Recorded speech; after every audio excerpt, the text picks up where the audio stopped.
tell you a secret.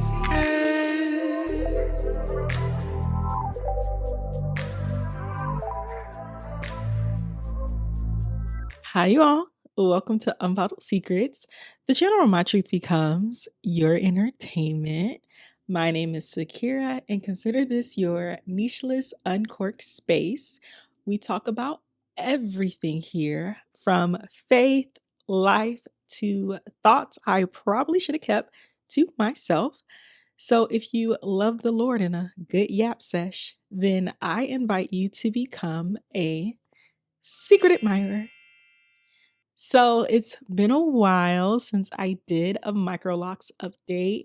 And to be honest, it's primarily because I'm at this very weird place with my locks. I don't know if I want to keep them, cut them, cut them shorter, keep them forever. And considering the news that I received a few weeks ago, I'm not sure what to do with my locks these days. So, in this video, I am just telling you where I'm at with my MICROLOCS, give you some details, and even talk about my traction alopecia. And yeah. So, if this is something you may be interested in, please continue watching. A few weeks ago, I went to a dermatology event here in Houston, and the dermatologists that were hosting the event, they all specialized in scalp care. And at the end of the event, we had the opportunity to meet one-on-one with dermatologists where they did a quick scan of our scalps. It wasn't comprehensive as if you were to go into a dermatologist's office and have those tests done, but it was enough to get some insight on if the type of alopecia that we have, if it is alopecia, the type of hair loss that we had is treatable versus if it's to the point of no return. Granted, they didn't do any formal diagnosis, but they did say, yes, you're experiencing hair loss. Here's what I would suggest until you get a full-fledged dermatology appointment. So, anyways, I digress. During the educational piece of the event, the lead dermatologist was talking about the causes of traction alopecia, and she mentioned tight hairstyles, especially in the Black community, because most of the women there were Black and the dermatologists there were Black for the most part. And she mentioned like braids and weaves and like tight ponytails are some of the main causes of traction alopecia. Fortunately, traction alopecia is treatable. However, prolonged tension could lead to scarring alopecia where it's non-treatable and you just gonna have a bald spot forever, or you might have to go to Turkey. So as she was explaining that, and she got towards locks, and before she even talked about locks, I scanned the room, and a lot of the women there who had tiny locks, so MICROLOCS, sister locks, etc., I noticed that they had advanced hair loss where you could see the spacing in between their locks. You could like clearly see alopecia, because all alopecia is hair loss for all those who didn't know. And there's me, y'all know my story with my edges, my perimeter, and I'll insert pictures in this video. And it's something I've been dealing with not even since getting locks. I've had thinning edges, a thinning perimeter since being natural, because for context, when I first went natural, I would wear puffs a lot, like put my hair in a puff. And the method I used to do puffs was very harsh on my scalp and harsh on my hair. And I was like basically ripping strands out of my hair, and it never really recovered. And I knew that section of my head was very tender, but I really, really wanted to get locks. I really wanted to get it, and I did not want that to be a deterrent as to why I didn't get MICROLOCS. I did not want traditional locks. I wanted MICROLOCS. Okay. Sorry, I'm all over the place. But so when the dermatologist talked about locks, she specifically said the method in which to maintain your microlocks or sister locks is very damaging to the scalp or damaging to your hair. And I mean, if you are watching this and you have microlocks or sister locks, you know that your scalp is typically very tender after getting a retie. It's a lot of pulling. You want to be mindful. And in my case, because of the tension and just some of the thinning, I end up getting locks combined. I remember when I first got my locks, you could see that I had like multiple locks in the perimeter, and then slowly but surely the number started declining because I was getting them combined or getting them cut out. Anyways, I digress. This is a lot, but walk with me here. So when I went back to have my one-on-one consultation with the dermatologist who also had locks, I'm not entirely sure what kind of locks she had, but she mentioned she had locks because she was wearing a scrub cap, so I couldn't see her hair. But she did have, I'm pretty sure it was traditional locks, because when she checked my scalp, she said, if you were to comb your locks out now, a lot of hair would come out because basically the method in which you retie is pulling hair. And then she went to my more trouble areas, and she said that from like the middle part, which I do have some tension and some hair loss in my middle as well. And then she checked my perimeter and she said she sees some scarring, but for the most part, it is treatable. Like she can see some little hairs growing. And she prescribed minoxidil in the meantime while I wait to get seen by dermatologists, which their appointments are like 6 months out. And I was like, dang, I got to go back to minoxidil. And I was telling her, I did minoxidil in the past, as y'all know, and it really didn't work for me. And she said, what kind of minoxidil? I told her it was the serum. She said, try the foam. It's a lot less irritating to the scalp because of whatever that different ingredient is. I'm not going to try to say it because I don't remember off the top of my head, but I'll put it on the screen. That's in the serum, that's not in the foam. So she just put me on a regimen of minoxidil to see how it goes. So, long story short, I started taking minoxidil again, using the foam once a day on my scalp, and I've done it for only a week. So I can't say if there's any updates or things that I've noticed. I got this bottle of minoxidil from Walgreens. I think for a 2-pack, it cost me, I want to say $50. Minoxidil is pretty pricey. It's unscented. I feel like the foam is easier to put on than the serum because it's not dripping as much. I have not experienced any allergic reactions or any irritation since using the foam. I will say that it does cause buildup if it gets on my locks, but I mean, I can't really help if it gets on my locks because it's a foam in the way that it comes out.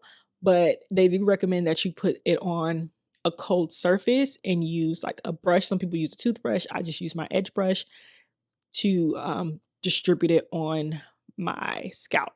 So I will, of course, let y'all know how this goes. I guess we're bringing back the minoxidil update because I am so curious and I really want this to work.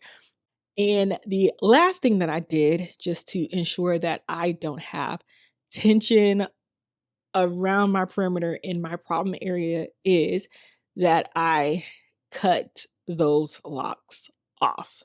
Granted, on this side, it was mainly just 2 and 3, but I don't know if I'll cut that third one that were in the affected area. So just to ensure that I'm not pulling it when I do certain styles or even when I get my retie, because I am due for a retie next week, that I'm just being mindful and being cautious of how I treat that area. So I cut the locks out. It was only 2 of them. And I feel like now it looks a lot more uniform because on this side, it was very awkward to see like one lone lock on an island of patchiness. So hopefully with it not having locks there, my scalp could feel free to just grow and thrive. That is my hope. Because if it does not, I'm cutting them off. I can't live like this. I can barely do updos or like buns and things because you can clearly see the bald spot. And I'm tired of being like self-conscious about it. I'm also just tired of the tenderness. And I don't know if you don't have locks, then of course you don't know. But my locks are for the most part fairly weightless. But as they grow longer and obviously as they get thicker, you can you could feel the weight on your perimeter. It just is what it is. And it's because, like the educator said, tiny locks are, it's only a certain amount of like new growth that it's hinging on. So it's weighing the little bit of new growth that is also, especially your perimeters, that's also very thinned out just by virtue of being on your perimeter. It's bound to thin out and eventually snap or break off or cause tension, which can cause traction alopecia. So yeah, all that to say is I am giving minoxidil another try, and I've been washing my hair a lot more frequently. I wash my hair once a week. I even try to wash my perimeter a few times a week just to get the buildup of the minoxidil off or the buildup of oil so my scalp is clean and thriving. So segue, it's so crazy because when you first get your locks, all you want, at least most people that I know, it's like all you want is a bust down. You want your locks to get to a certain length so you can swing, swing, swing, swing, swing, inches, Rapunzel, all of the things, right? Until you get to a point where your locks are actually long and you don't know what to do with them. Because of the tenderness and the like alopecia, hair loss, thinning, and all those different things, I am cautious about the styles that I do because I don't want too much weight or too much over manipulation. But also, they're thick. So I can't do like braid styles because baby, she is thick. Which is funny because I got MICROLOCS because I wanted to be more versatile in my styles, but I have a lot of hair, therefore a lot of locks, and it's a lot of stuff going on. But I still am able to do certain styles, but because of how heavy it feels and just the tension, because I think I mentioned in another video how having locks, your scalp is just naturally more sensitive. So I can't keep them styles in for long. But yeah, I really want a bob. I really want to cut my locks into a bob. I think it'll frame my face a lot better.